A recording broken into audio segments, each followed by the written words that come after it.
Hebreus capítulo 1.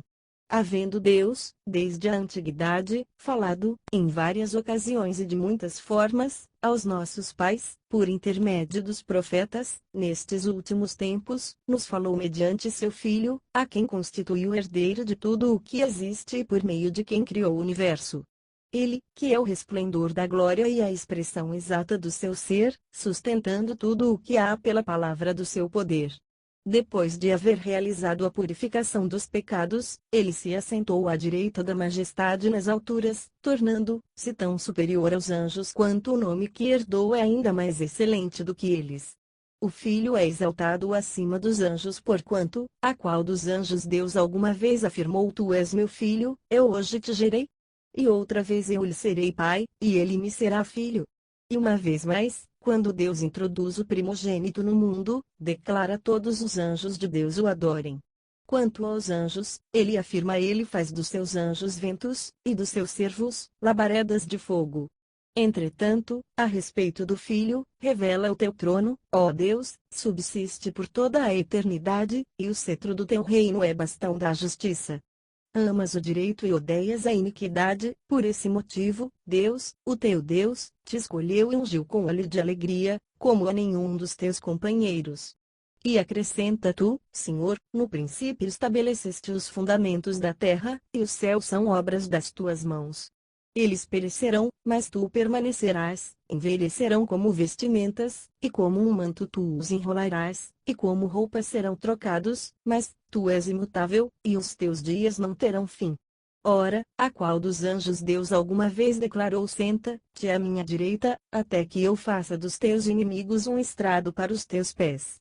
Não são todos os anjos, espíritos ministradores, enviados para servir em benefício dos que herdarão a salvação? Hebreus capítulo 2. Por isso, é fundamental prestarmos atenção, mais ainda, às verdades que temos ouvido, para que jamais nos desviemos delas. Pois, se a mensagem proferida por anjos provou sua firmeza, e toda transgressão e desobediência recebeu a devida punição, como nos livraremos se desconsiderarmos tão grande salvação? Esta salvação, tendo sido proclamada pelo Senhor, foi depois confirmada a nós pelos que a ouviram. E, juntamente com eles, por intermédio de sinais, Deus testemunhou feitos portentosos, diversos milagres e dons do Espírito Santo, distribuídos conforme sua vontade. Porquanto, não foi aos anjos que Deus sujeitou o mundo vindouro, a respeito do qual estamos falando.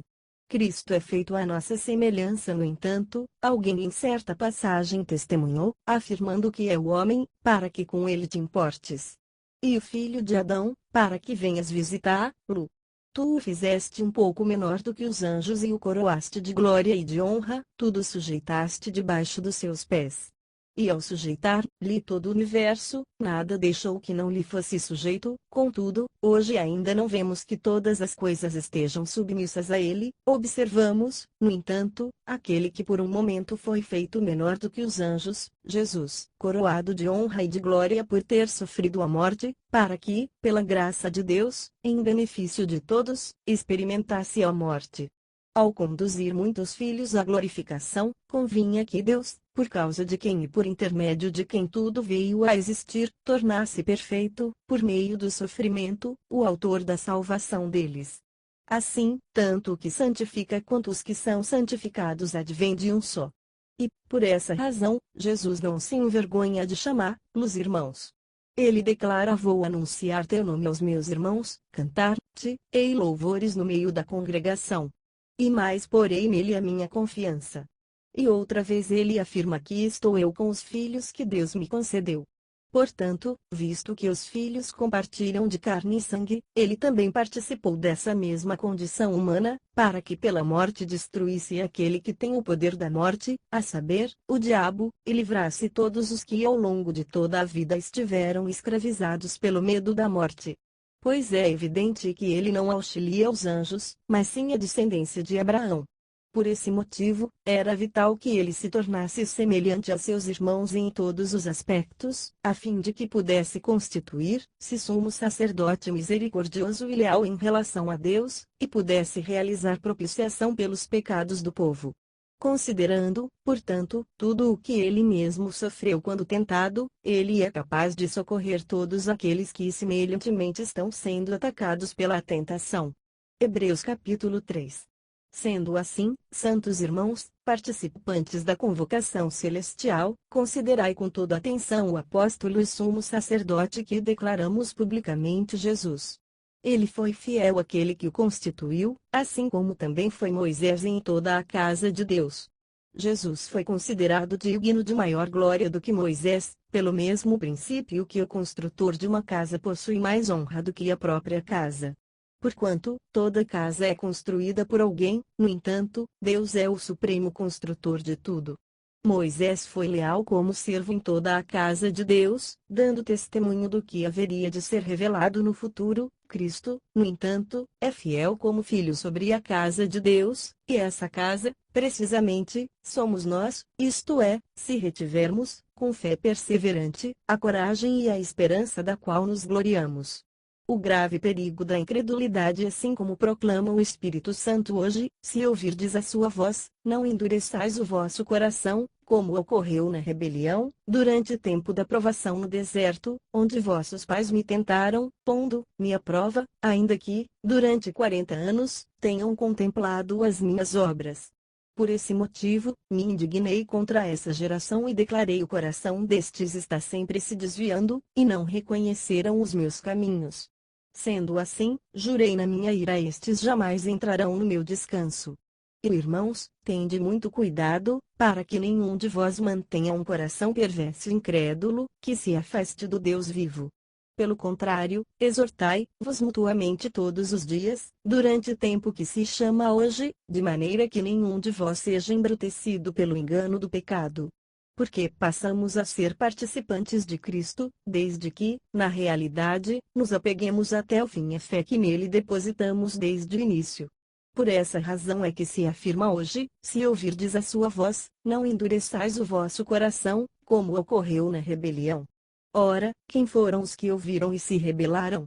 Não foram todos os que saíram do Egito guiados por Moisés? E contra quem Deus se manteve irado por 40 anos? Não foi contra aqueles que pecaram, cujos corpos tombaram mortos no deserto? E a quem jurou que jamais haveriam de ingressar no seu repouso? Ora, não foram aqueles que se mantiveram desobedientes? Concluímos, desse modo, que não lhes foi possível ter acesso à terra prometida por causa da incredulidade. Hebreus capítulo 4. Portanto, ainda que nos tenha sido outorgada a promessa de ingressar no descanso de Deus, tememos que algum de vós pareça ter falhado. Pois as boas novas foram pregadas também a nós, tanto quanto a eles; entretanto, a mensagem que eles ouviram de nada lhes valeu, pois não foi acompanhada de fé por aqueles que a ouviram. Porquanto, somos nós, os que temos crido, que entramos no descanso, conforme Deus declarou: assim jurei na minha ira, jamais entrarão no meu descanso, muito embora suas obras estivessem concluídas desde a fundação do mundo. Pois em certa passagem, ele se referiu ao sétimo dia, nestes termos: no sétimo dia, Deus descansou de toda a obra que realizara. E novamente, no texto citado há pouco, confirma: jamais entrarão no meu descanso. Portanto, considerando que ainda faltam alguns para entrar, e aqueles a quem antes foram pregadas as boas novas não ingressaram por causa da desobediência, determina Deus uma nova oportunidade, e a chama de hoje, ao declarar muito tempo depois, por intermédio de Davi e conforme o que já fora proclamado antes: hoje, se ouvirdes a sua voz, não endureçais o vosso coração. Porque, se Josué lhes tivesse oferecido descanso, Deus não teria feito declaração posterior a respeito de outro dia. Sendo assim, ainda resta um descanso sabático para o povo de Deus, pois toda pessoa que entra no repouso de Deus, também descansa de suas obras, como Deus descansou das suas. Diante disso, esforcemo-nos por entrar naquele descanso, para que ninguém caia no mesmo exemplo de desobediência.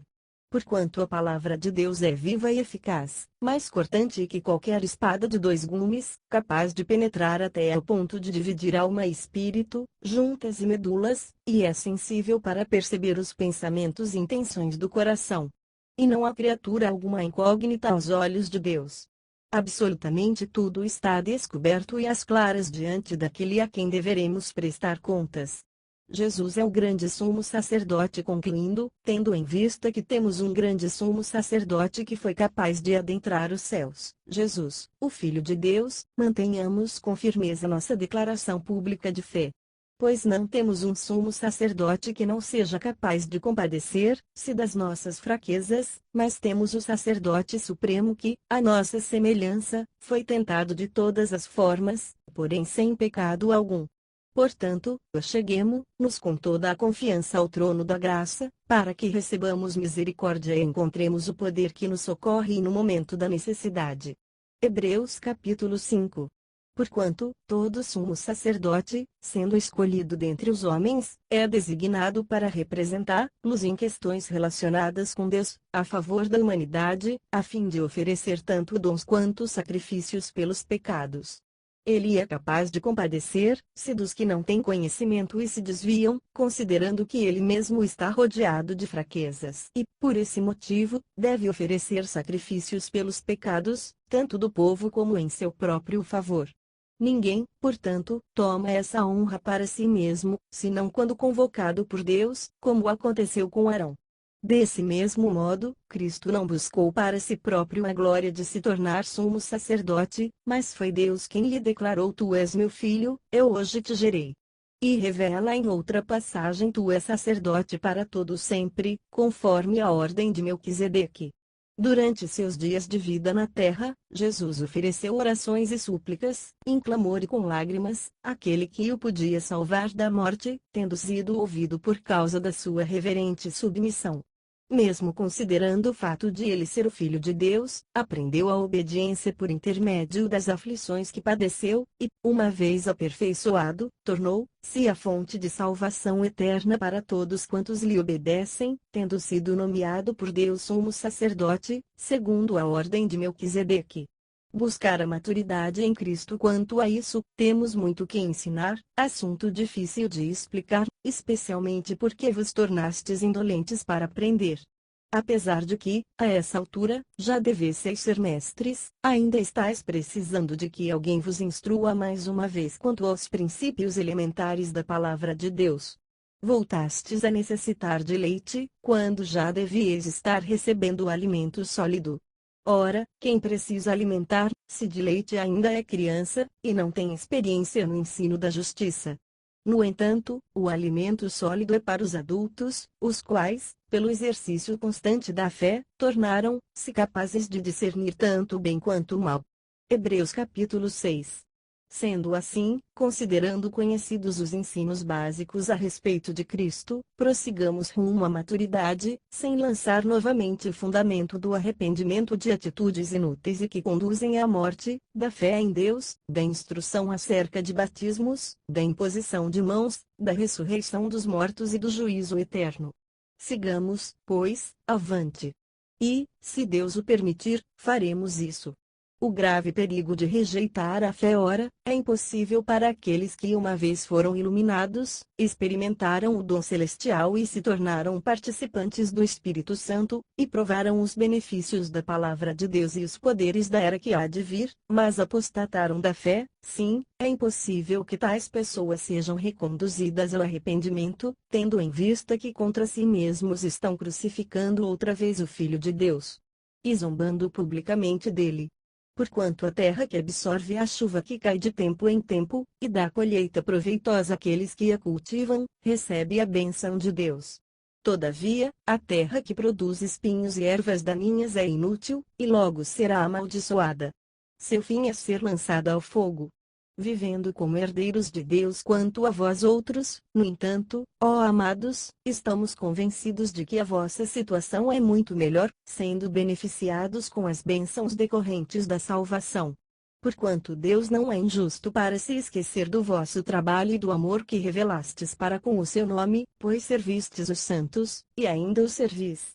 Desejamos, contudo, que cada um de vós demonstre o mesmo esforço dedicado até o fim, para que tenhais a plena certeza da esperança, de maneira que não vos torneis negligentes, mas imiteis aqueles que, por intermédio da fé e da longanimidade, recebem a herança prometida. A promessa de Deus é imutável. Quando Deus fez sua promessa a Abraão, jurou por si mesmo, tendo em vista não haver outro maior por quem jurar, e declarou: esteja certo de que o abençoarei e farei numerosos os seus descendentes. Sendo assim, havendo Abraão esperado com paciência certeira, alcançou a promessa. Ora, os homens juram por quem é maior que eles, e para eles o juramento confirma a palavra empenhada, pondo fim a toda discussão. Do mesmo modo, Deus, querendo demonstrar de forma mais clara aos herdeiros da promessa a imutabilidade de seu propósito, interveio com juramento, para que nós, que nos refugiamos no acesso à esperança proposta, sejamos grandemente encorajados por meio de duas afirmações imutáveis, nas quais é impossível que Deus minta. Essa esperança é para nós como âncora da alma, firme e segura, a qual tem pleno acesso ao santuário interior, por trás do véu, onde Jesus adentrou por nós, como precursor, tornando-se sumo sacerdote para sempre, segundo a ordem de Melquisedeque. Hebreus capítulo 7. Porquanto, esse Melquisedeque, rei de Salém, sacerdote do Deus Altíssimo, que saiu ao encontro de Abraão, quando este voltava, depois de haver derrotado os reis, e o abençoou, para o qual também Abraão entregou o dízimo de tudo, em primeiro lugar, seu nome quer dizer Rei de Justiça, em segundo lugar, Rei de Salém, que significa, Rei da Paz, sem pai, sem mãe, sem origem nem antepassados, sem princípio de dias nem fim de vida, no entanto, por ser a semelhança do Filho de Deus, ele permanece sacerdote perpetuamente. Cristo supera o sacerdócio levítico. Considerai, portanto, como era grande esse homem a quem até mesmo o patriarca Abraão entregou todo o dízimo dos despojos. Ora, os que dentre os filhos de Levi receberam o sacerdócio têm o mandamento de recolher, de acordo com a lei, os dízimos do povo, isto é, dos seus irmãos, ainda que tenham todos estes descendido de Abraão. Contudo, este homem que não pertencia à genealogia de Levi, recebeu os dízimos de Abraão e abençoou aquele que tinha as promessas. Evidentemente, não pode haver qualquer dúvida de que o inferior é abençoado pelo superior. No primeiro caso, são homens mortais que recebem o dízimo, no outro caso, entretanto, é aquele de quem se testifica que vive. E, por assim dizer, pode-se entender que Levi, que recebe os dízimos, entregou-os por meio de Abraão, pois, quando Melquisedeque se encontrou com Abraão, Levi ainda não havia sido gerado por seu pai. O sacerdócio de Cristo é eterno. Sendo assim, se houvesse uma maneira de alcançar a perfeição por intermédio do sacerdócio levítico, considerando que durante sua vigência a lei foi entregue ao povo, por qual razão haveria ainda necessidade de se levantar outro sacerdote, conforme a ordem de Melquisedeque não de Arão? Pois, mudando o sacerdócio, obrigatoriamente, ocorre também mudança de lei.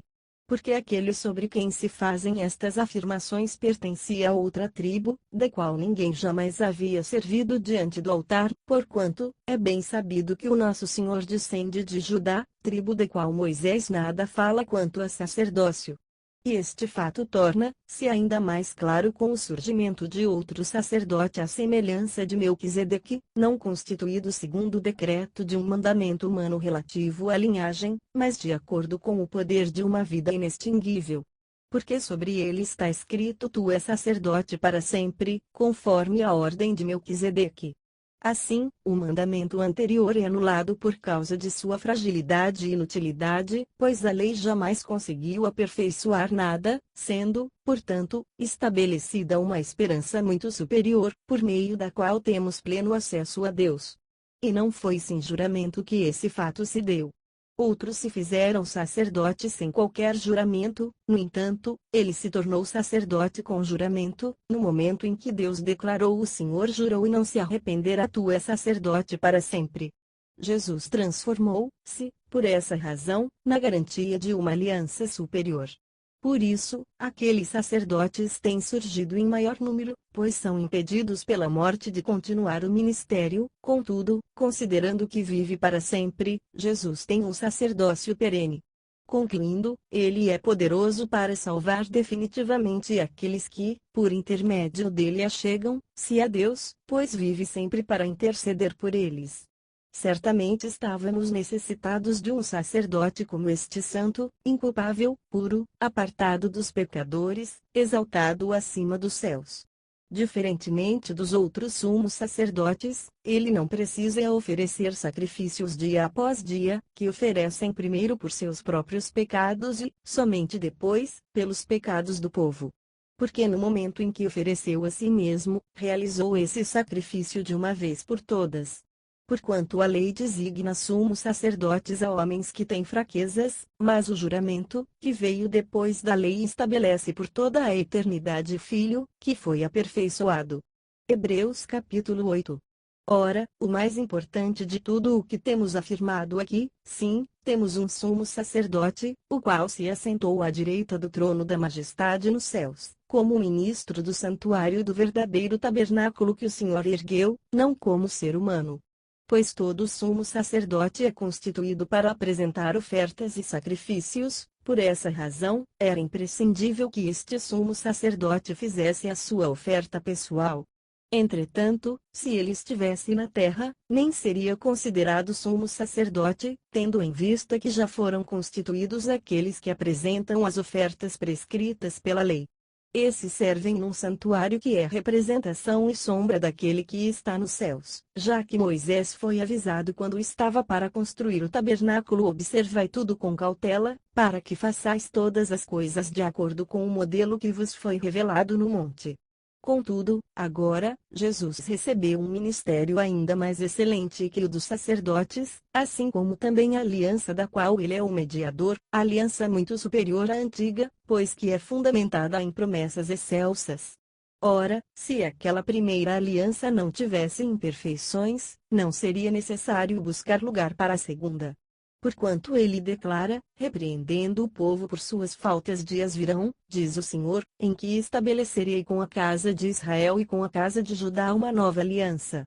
Não conforme a aliança que fiz com seus antepassados, no dia em que os tomei pela mão, para os conduzir até fora da terra do Egito, pois eles não continuaram na minha aliança, e eu me afastei deles, assevera o Senhor. Esta é a aliança que farei com a casa de Israel, passados aqueles dias, garante o Senhor. Gravarei as minhas leis na sua mente e as escreverei em seu coração.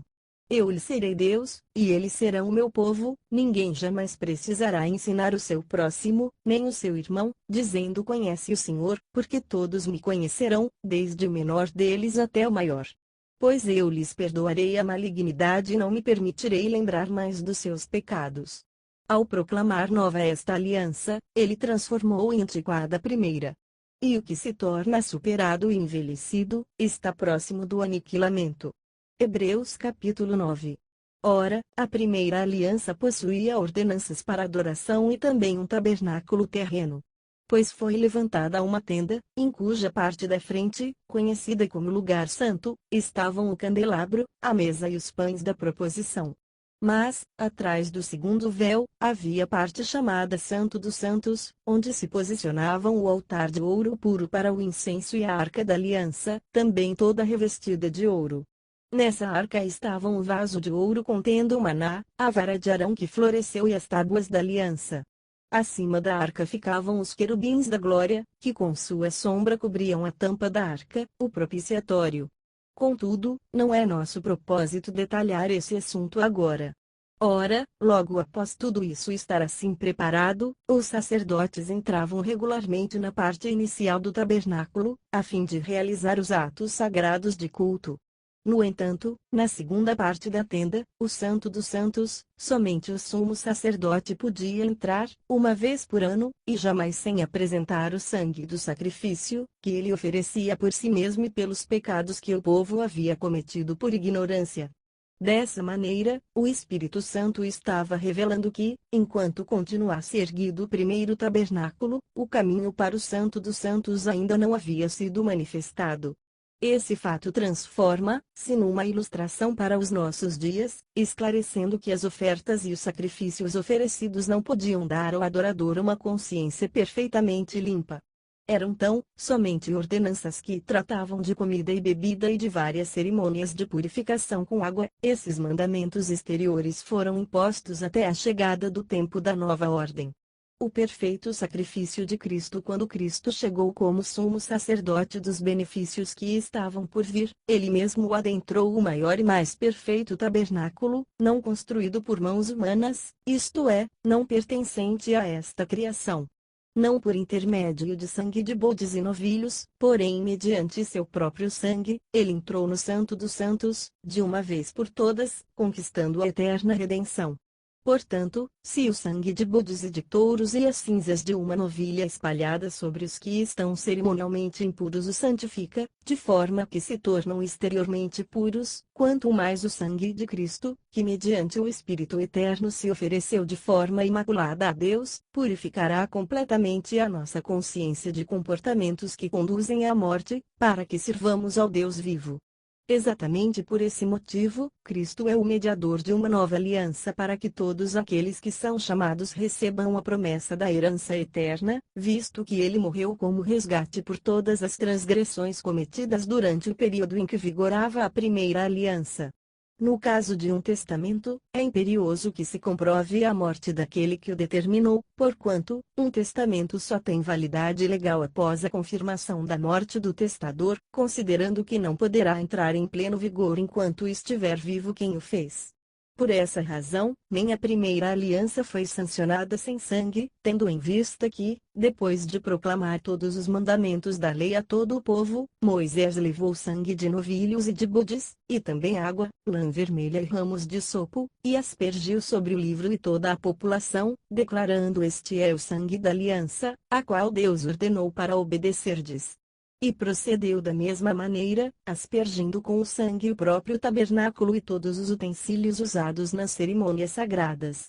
De fato, conforme a lei, quase todas as coisas são purificadas com sangue, e sem derramamento de sangue não pode haver absolvição. Portanto, se fez necessário que as representações das construções que estão no céu fossem purificadas mediante tais sacrifícios, mas os próprios elementos celestiais, por meio de sacrifícios muito superiores a estes. Pois Cristo não adentrou a um santuário erguido por mãos humanas, uma simples ilustração do que é verdadeiro, ele entrou nos céus, para agora se apresentar diante de Deus em nosso benefício. Ele também não se ofereceu muitas vezes, como procede o sumo sacerdote que entra no Santo dos Santos de ano em ano portando sangue alheio. Ora, se assim fosse, seria necessário que Cristo sofresse muitas vezes, desde o início do mundo.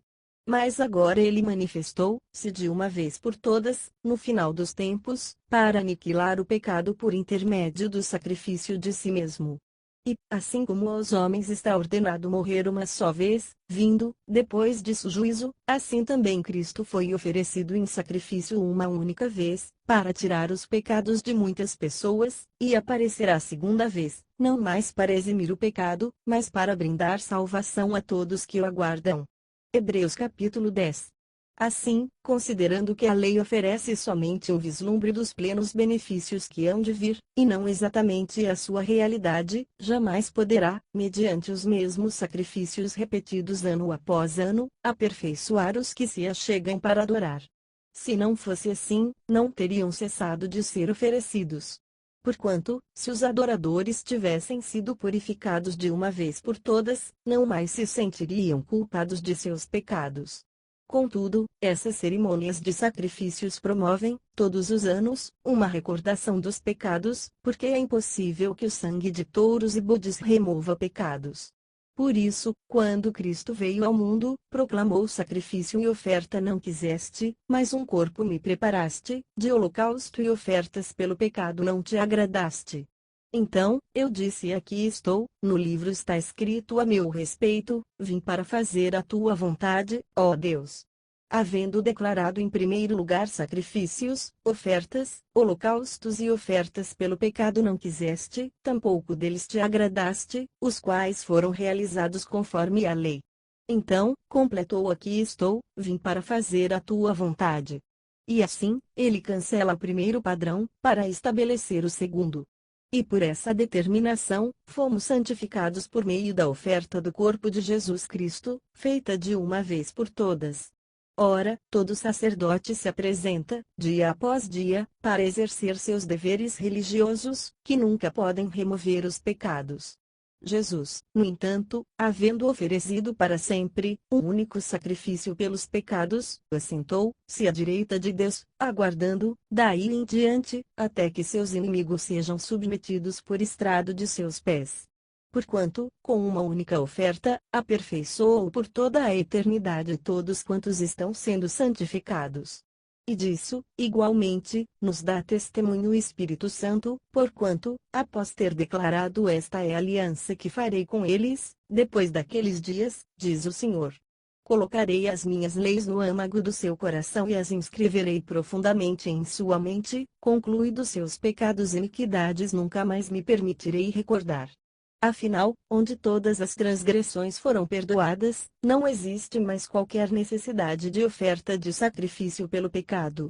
Devemos perseverar na fé. Sendo assim, irmãos, temos plena confiança para entrar no Santo dos Santos mediante o sangue de Jesus, por um novo e vivo caminho que ele nos descortinou por intermédio do véu, isto é, do seu próprio corpo, e tendo um magnífico sacerdote sobre a casa de Deus. Portanto, acheguemo-nos a Deus com um coração sincero e com absoluta certeza de fé, tendo os corações aspergidos para nos purificar de uma consciência culpada, e os nossos corpos lavados com água pura. Sem duvidar, mantenhamos inabalável a confissão da nossa esperança, porquanto quem fez a promessa é fiel, e consideremos uns aos outros, para nos encorajarmos às manifestações de amor fraternal e às boas obras. Não abandonemos a tradição de nos reunirmos como igreja, segundo o procedimento de alguns, mas, pelo contrário, motivemo-nos uns aos outros, tanto mais quanto vedes que o dia está se aproximando. O castigo do pecado remitente, porque, se vivermos deliberadamente em pecado, depois de termos recebido pleno conhecimento da verdade, já não resta sacrifício pelos pecados, mas uma horrível expectativa de juízo e fogo ardente prestes a consumir todos os inimigos de Deus. Ora, se aqueles que rejeitam a lei de Moisés morrem sem misericórdia, mediante a palavra de acusação de 2 ou 3 testemunhas, julgai vós, quanto maior castigo merecerá quem feriu os pés do Filho de Deus, profanou o sangue da aliança pelo qual ele foi santificado, e insultou o Espírito da graça. Porquanto, nós conhecemos aquele que declarou: a mim pertence a vingança, e em outro trecho o Senhor exercerá juízo sobre seu povo. Assim, terrível coisa é cair nas mãos do Deus vivo. Os salvos perseveram na fé. Contudo, lembrai-vos dos primeiros dias em que, depois de serdes iluminados, suportastes uma grande provação e sofrimentos. Algumas vezes, fostes expostos ao público como espetáculo de humilhações e perseguições e, outras vezes, vos associastes aos que da mesma forma foram ofendidos. Porque não somente vos compadecestes dos encarcerados, como também recebestes com alegria o confisco dos vossos próprios bens, pois estáveis convictos de possuirdes bens muito superiores e que duram para sempre. Portanto, não abandoneis a vossa confiança, pois nela há grandioso galardão. Em verdade vos afirmo que necessitais de perseverança, a fim de que, havendo cumprido a vontade de Deus, alcanceis plenamente o que ele prometeu, pois dentro de pouco tempo aquele que vem virá, e não tardará. Mas o justo viverá pela fé. Contudo, se retroceder, minha alma não se agradará dele. Nós, entretanto, não somos dos que regridem para a perdição, mas sim, dos que creem e, salvos, seguem avante. Hebreus capítulo 11. Ora, a fé é a certeza de que haveremos de receber o que esperamos, e a prova daquilo que não podemos ver. Porquanto foi mediante a fé que os antigos receberam bom testemunho. Pela fé compreendemos que o universo foi criado por intermédio da palavra de Deus e que aquilo que pode ser visto foi produzido a partir daquilo que não se vê. Os primeiros heróis da fé. Pela fé Abel ofereceu a Deus um sacrifício mais excelente do que Caim. Por meio da fé, ele foi reconhecido como justo, no momento em que Deus aprovou suas ofertas. Apesar de estar morto, seu testemunho de fé ainda é eloquente. Por meio da fé, Enoque foi arrebatado, de forma que não experimentou a morte, e já não foi encontrado, porquanto Deus o havia arrebatado, visto o que, antes de ser arrebatado, havia recebido o testemunho de que tinha agradado a Deus. Em verdade, sem fé é impossível agradar a Deus, portanto, para qualquer pessoa que dele se aproxima é indispensável crer que ele é real e que recompensa todos quantos se consagram a ele. Pela fé Noé, quando divinamente orientado acerca dos acontecimentos que ainda não podiam ser vistos, movido por santo temor, construiu uma arca a fim de salvar sua família. Por intermédio da fé, ele condenou o mundo e tornou-se herdeiro da justiça que vem da fé.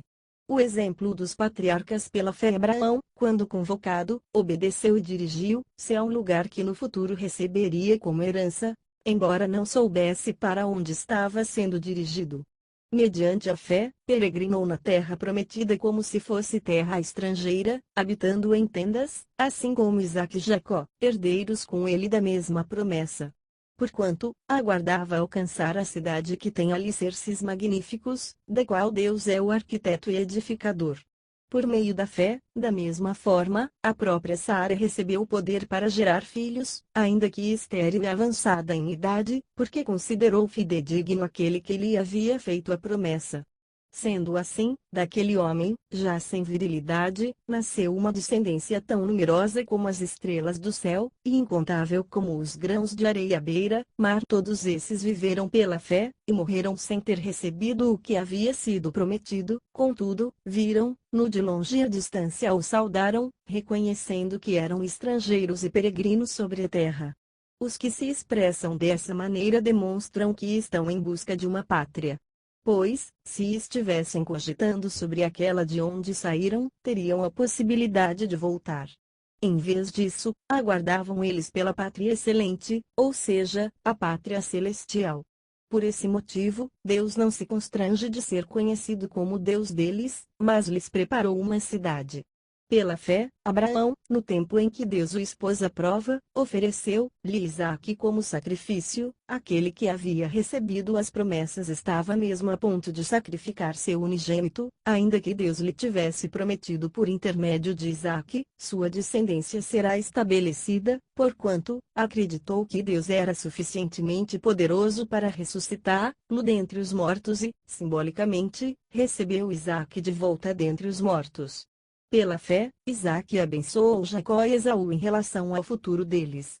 Pela fé, Jacó, prestes a morrer, abençoou cada um dos filhos de José, apoiado sobre a extremidade do seu cajado, adorou a Deus. Pela fé, José, também ao final da vida, relembrou o êxodo dos filhos de Israel do Egito e deu instruções quanto ao enterro dos seus próprios ossos. A fé heróica de Moisés. Mediante fé, Moisés, ainda recém-nascido, foi escondido durante 3 meses por seus pais, porque perceberam que sua formosura não era comum, e não temeram o decreto do rei. Pela fé, Moisés, já adulto, recusou ser aclamado como filho da filha do faraó, preferindo ser maltratado com o povo de Deus a desfrutar os prazeres que o pecado é capaz de proporcionar por curto período de tempo. Por amor ao Messias, julgou sua desonra uma riqueza mais excelente que os tesouros do Egito, porquanto contemplava sua gloriosa recompensa. Por meio da fé, abandonou o Egito, não temendo a ira do rei, e perseverou, pois fitava aquele que é invisível. Por intermédio da fé, celebrou a Páscoa e fez aspersão do sangue, para que o anjo destruidor não tocasse nos primogênitos dos israelitas. Pela fé, o povo atravessou o Mar Vermelho como em terra seca, mas quando os egípcios procuraram também atravessá-lo, morreram afogados. Foi pela fé que os muros de Jericó desmoronaram, depois de serem rodeados durante 7 dias. Também foi mediante a fé que a prostituta Raabe, por haver acolhido os espiões, não foi morta juntamente com os incrédulos. Quantos exemplos mais darei? Infelizmente não disponho de tempo para falar sobre a devoção de Gideão, Baraque, Sansão, Jefté, Davi, Samuel e os profetas, os quais, por intermédio da fé, conquistaram reinos, praticaram a justiça, receberam o cumprimento de promessas, fecharam a boca de leões, extinguiram a violência do fogo, foram libertos do fio da espada, da fraqueza tiraram força, tornaram-se poderosos nas batalhas e puseram em retirada exércitos estrangeiros. Algumas mulheres receberam por meio da ressurreição os seus mortos de volta à vida. Uns foram martirizados e não negociaram seu livramento, a fim de poderem conquistar uma ressurreição ainda mais excelente. Muitos enfrentaram zombarias e torturas, outros ainda foram acorrentados e jogados aos cárceres, apedrejados, cerrados ao meio, tentados, mortos ao fio da espada. Andaram sem rumo, vestidos de pele de ovelhas e de cabras, necessitados, angustiados e maltratados. Caminharam como refugiados, vagando pelos desertos e montes, pelas cavernas e buracos na terra. Pessoas das quais o mundo não foi digno. Ora, todos esses, apesar de haverem sido aprovados por Deus por meio da fé, não presenciaram a concretização do que ele havia prometido, tendo em vista que Deus havia providenciado algo ainda mais excelente para nós, a fim de que juntamente conosco pudessem ser eles também aperfeiçoados. Hebreus capítulo 12. Portanto, também nós, considerando que estamos rodeados por tão grande nuvem de testemunhas, desembaracemo-nos de tudo o que nos atrapalha e do pecado que nos envolve, e corramos com perseverança a corrida que nos está proposta, olhando fixamente para o Autor e Consumador da fé Jesus, o qual, por causa do júbilo que lhe fora proposto, suportou a cruz, desprezando a vergonha, e assentou-se à direita do trono de Deus. Refleti profundamente sobre aquele que suportou tamanha oposição dos pecadores contra sua própria pessoa, para que não vos fatigueis, tampouco desanimeis. As provas revelam o amor do Pai. Ora, na guerra contra o pecado ainda não tendes resistido até o extremo de derramar o próprio sangue. E estáis esquecidos da palavra de encorajamento que ele vos dirige como a filhos. Meu filho, não desprezeis a disciplina do Senhor, nem desanimeis quando por ele sois repreendido, pois o Senhor disciplina quem ama, e educa todo aquele a quem recebe como filho. Suportai as dificuldades, aceitando-as como disciplina, Deus vos trata como filhos. Ora, qual o filho que não passa pela correção do seu pai? Mas, se estáis sem orientação, da qual todos se têm tornado participantes, então não sois filhos legítimos, mas bastardos.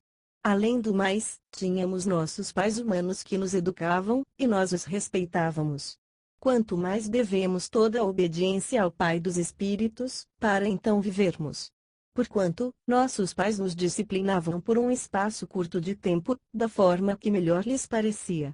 Deus, entretanto, nos corrige para o nosso bem maior, a fim de que possamos participar plenamente da sua santidade. Toda correção, de fato, no momento em que ocorre não nos parece ser motivo de contentamento, mas de frustração. Mais tarde, no entanto, produz fruto de justiça e paz para todos aqueles que por ela foram disciplinados. Sendo assim, fortalecei as mãos enfraquecidas e os joelhos vacilantes. Preparai caminhos retos para os vossos pés, para que aquele que manca não se desvie, pelo contrário, seja curado. Exortação à paz e à sinceridade. Esforçai-vos para viver em paz com todas as pessoas e em santificação, sem a qual ninguém verá o Senhor. Vigiai para que ninguém se exclua da graça de Deus, que nenhuma raiz de mágoa venenosa brote e vos cause confusão, contaminando muitos, que não se abrigue entre vós nenhum imoral ou profano, como Esaú, o qual por uma refeição desejada, vendeu todos os seus direitos de herança como filho mais velho. E, assim, como bem sabeis, quando mais tarde quis herdar a bênção, foi rejeitado, e não teve como cancelar sua decisão, apesar de ter buscado a bênção desesperadamente. A diferença entre Sinai e Sião ainda não chegastes ao monte palpável e em chamas, à escuridão, às trevas, à tempestade, ao clangor da trombeta, ao som das palavras, que os que as ouviram rogaram que não se lhes pronunciasse mais, porquanto, não podiam suportar o que lhes era ordenado. Até mesmo um animal, se tocar no monte, deve ser apedrejado. Aquelas cenas foram tão terríveis que até Moisés exclamou: estou aterrorizado e trêmulo. Mas tendes chegado ao Monte Sião, a cidade do Deus vivo, a Jerusalém celestial, a jubilosa reunião dos milhares de anjos, a igreja dos primogênitos, cujos nomes estão escritos nos céus, a Deus, o juiz de toda a humanidade, aos espíritos dos justos agora perfeitos, a Jesus, mediador de uma nova aliança, e ao sangue aspergido, que se expressa com mais veemência do que o sangue de Abel. Cuidado! Não rejeiteis aquele que fala. Pois, se não escaparam os que rejeitaram quem os advertia sobre a terra, muito mais nós, se desprezarmos aquele que nos admoesta dos céus. Aquele, cuja voz outrora abalou a terra, agora promete ainda uma vez: abalarei não somente a terra, mas de igual modo todo o céu. Ora, esta frase ainda uma vez indica a remoção de coisas que podem ser abaladas, isto é, as coisas criadas, para que permaneça o que não pode ser abalado. Portanto, já que estamos herdando um reino inabalável, sejamos agradecidos e, desse modo, adoremos a Deus, com uma atitude aceitável, com toda a reverência e temor, porque o nosso Deus é fogo consumidor. Hebreus capítulo 13. Seja incessante o amor fraternal. Não vos esqueçais de praticar a hospitalidade, pois agindo assim, mesmo sem perceber, alguns acolheram anjos. Lembrai-vos dos encarcerados, como se estivesseis aprisionados com eles, e todos aqueles que sofrem maus tratos, como se vós pessoalmente estivesseis sendo maltratados. Digno de honra seja o casamento entre todas as testemunhas, bem como a pureza do leito conjugal, porquanto Deus julgará os imorais e adúlteros. Seja a vossa vida desprovida de avareza. Alegrai-vos com tudo o que possuís, porque ele mesmo declarou: por motivo algum te abandonarei, nunca jamais te desampararei. Por essa razão, podemos afirmar com toda a segurança: o Senhor é o meu ajudador, nada temerei. O que poderá fazer contra mim o ser humano? A vida dos discípulos de Cristo. Lembrai-vos dos vossos líderes, que vos ensinaram a palavra de Deus, observando-lhes atentamente o resultado da vida que tiveram, imitai-lhes a fé. Jesus Cristo é o mesmo, ontem, hoje e eternamente. Não vos deixes influenciar pelas várias doutrinas heréticas. Porque o mais importante é fortalecer o coração pela graça, e não por alimentos cerimoniais, os quais não podem produzir qualquer benefício real para aqueles que neles confiam. Nós possuímos um altar do qual não tem direito de comer os que ministram no tabernáculo. O sumo sacerdote leva sangue de animais até o Santo dos Santos, como oferta pelo pecado, mas os corpos dos animais são queimados fora do acampamento. Por isso, para santificar o povo por intermédio do seu sangue, Jesus igualmente sofreu fora da porta da cidade.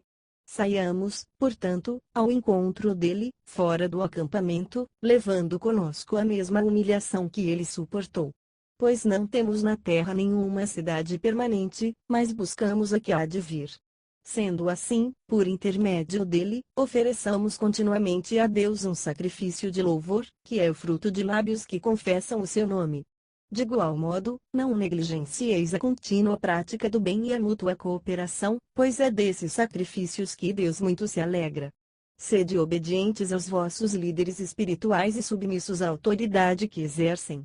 Pois eles zelam por vós como quem deve prestar contas de seus atos, para que ministrem com alegria e não murmurando, porquanto desta maneira tal ministério não seria proveitoso para vós outros.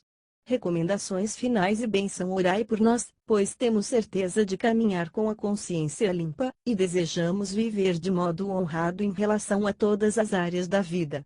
Pessoalmente, rogo-vos com insistência que oreis para que eu vos seja restituído o mais depressa possível. Ora, o Deus da paz, que mediante o sangue da aliança eterna trouxe de volta dentre os mortos o nosso Senhor Jesus, o grande pastor das ovelhas, ele mesmo vos aperfeiçoe em todo bem a fim de que possais realizar a vontade dele, e opere em vós tudo, quanto lhe é agradável, por intermédio de Jesus Cristo, a quem seja glória para todos sempre. Amém. Amados irmãos, rogo-vos, igualmente, que aceiteis bem essa minha mensagem de encorajamento, porquanto vos escrevi de forma resumida. Desejo que saibais que o nosso irmão Timóteo foi posto em liberdade.